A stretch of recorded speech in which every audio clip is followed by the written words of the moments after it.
Okay, let's continue last part hopefully. Um, okay, saan na nga ba ako? Yun, yung transformation, no? From Middle East to now an immigrant in Western country. So, kumbaga hindi ko na tinuring yung sarili ko as OFW kasi immigrant na ako, citizen na ako sa bansang kanluranin. Ah, Kaya nag-iba talaga yung ah, ano yun, yung aking pananaw sa buhay at yung patakaran ko para sa aking pamilya sa Pilipinas. So, it took them and myself as well years and years bago matanggap nila na hindi na nga ako yung OFW na nasa Middle East na pwedeng takbuhan kahit anong oras na yung sahod ko ay buong-buo, na monthly alam nila na 80% nung sahod na yon ay diretso sa kanila, nawala yon. So, and I'm grateful na nangyari yon kasi at least nagkaroon ako ng future. Kumbaga, ah, it's this time ako naman, sarili ko naman. Siguro kung naririnig niyo ako, kung napakinggan niyo simula simula ng podcast na 'to is palaging ako sinasabi ko kasi I'm single, you know? Siguro hindi na ako nakapag-asawa dahil napako nga ako dun. Napako ako dun sa responsibilidad ko sa Dubai and I think I don't have plan of settling down. Kaya tumanda na ako siguro sa pagiging, OFW now, an immigrant. So nawala na sa isip ko 'yon at I'm more of, preparing for my retirement. Ah, Alam ko maraming Pilipino na naging katulad ng sitwasyon ko, yung tipong napako kayo sa responsibilidad, you spent years and years in the Middle East, abroad o kahit saan man 'yan.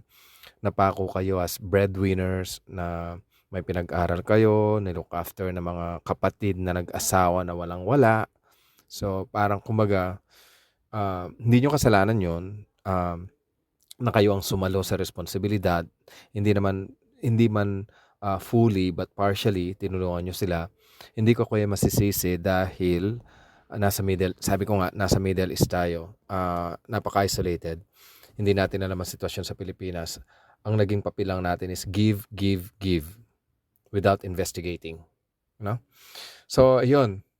So now, masaya na ako kasi siguro swerte na lang kung makapagpadala ako sa Pilipinas ng ₱10,000, 'yun, isang buwan or 'yan 5,000, 6,000, yung mga gano'n. Hindi na yung gaya ng dati na buong sahod mo sa Middle East, yung mga tipong 40,000, 50,000 na ipapadala mo sa Pilipinas, natigil na 'yun. Kasi iba yung sitwasyon. Yeah, I mean, mortgage mo is like kailangan mo magbayad ng, alam mo yon, yung tipong 50,000 a fortnight, 100,000 a month, yung mga gano'n. So, kaya yung sa mga mga mahal natin sa buhay sa Pilipinas, hindi nila alam yon that you're paying that out of your money, dun sa sahod mo. Mind you, iba kasi dito. Alam ko yung mga nag-migrate na rin from Middle East to Western country, maintindihan niyo 'to, yung tipong halimbawa sasahod ka ng ₱200,000, um, lahat 'yun is malaki nga na tinitingnan, pero kung i-di-divide mo 'yun, ang matitira na lang sa'yo siguro in a fortnight is like what, 20,000, 25,000 after ng mga bills, mortgage, car, insurance, life insurance, lahat-lahat. So malaki lang siyang sinasabi, pero hindi talaga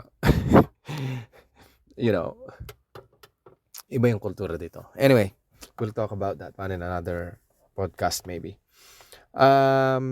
Yon. At saka dito, pag sinabing, sorry, that's just an example yung 200. Ayoko kasi magsabi ng mga ano eh.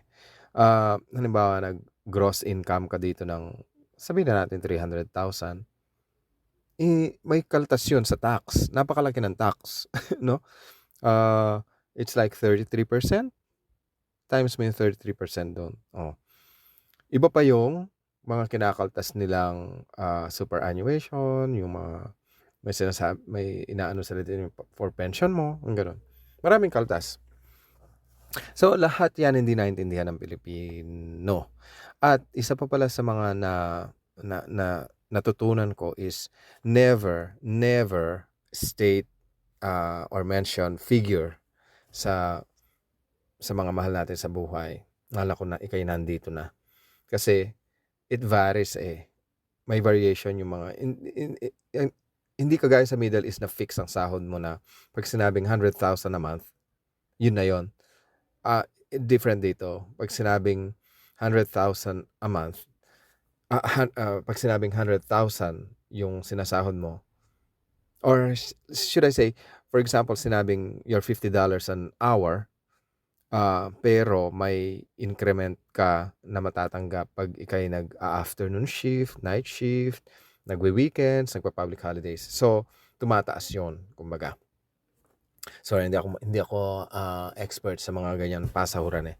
But anyway, yun nga, at least yung sahod mo dito, kumbaga, may variation. Nagtumataas siya, pero hindi bumababa, kumbaga. But yun nga, ngayon natutunan na nila kasi pinamukha ko sa kanila yung katotohanan na it's different. Kung kayo dyan, nagbabayad din ng mga kuryente nyo, ng mga bills nyo, well, same. Mas matas pa kayo sa akin kasi nagbabayad ako ng bahay. Kailangan kong tapusin yung bayarin ng bahay ko. Para rin ako nag-loan ng Pag-ibig loan, yung parang ganon, na house and lot, yung parang ganon. So, mapapakinabangan ko lang to siguro on my retirement. 10 years from now, I can retire and then, yeah, who knows? I can go back home.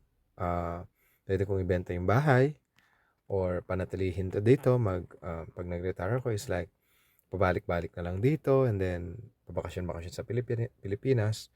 And nag-invest din ako sa Pilipinas. Siyempre, yung kailangan may matirhan din ako doon. Ayoko rin tumira siyempre sa mga kapatid ko doon sa ancestral house. Kailangan kong magpagawa ng sarili kong bahay. Para hindi na rin ako lapitan ng mga tao doon. Makakala nila nag-retire ka, nakala nila isa kang benefactor na congressman na pupuntahan nila. No, it's not like that. So yun, siguro I will end this podcast sa pag-advise, lalo na sa kaibigan ko. Sinabihan ko na naman siya. Pero doon sa mga kababayan natin na nasa similar situation ngayon sa Middle East na natuturete sa mga hinaing na mga tao sa Pilipinas, magpakatotoo po kayo. Tandaan niyo po ito, hindi lang silang nahihirapan, mas nahihirapan po kayo. Mas nasa peligro po kayo. Ang mga tao sa Pilipinas po, kakain po sila. Regardless, kakain at kakain sila. Pero tayong mga nasa abroad, sinasakripisyo natin kung minsan nga 2 meals na lang tayo. Tandaan niyo po yan. Yung mga hinaing na mga mahal natin sa buhay, that's fine. Pero they have to do their part. They have to share their own share of sacrifice. Kung hirap ngayon, tumatas ang bilihin, well, look for some ways on how to alleviate that.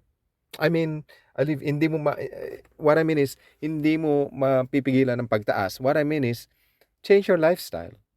You know? Mag-sacrifice ka. Kung dati, puro branded na mga binibili mo, well, matuto kang yung mga hindi naman substandard, yung ibang brand.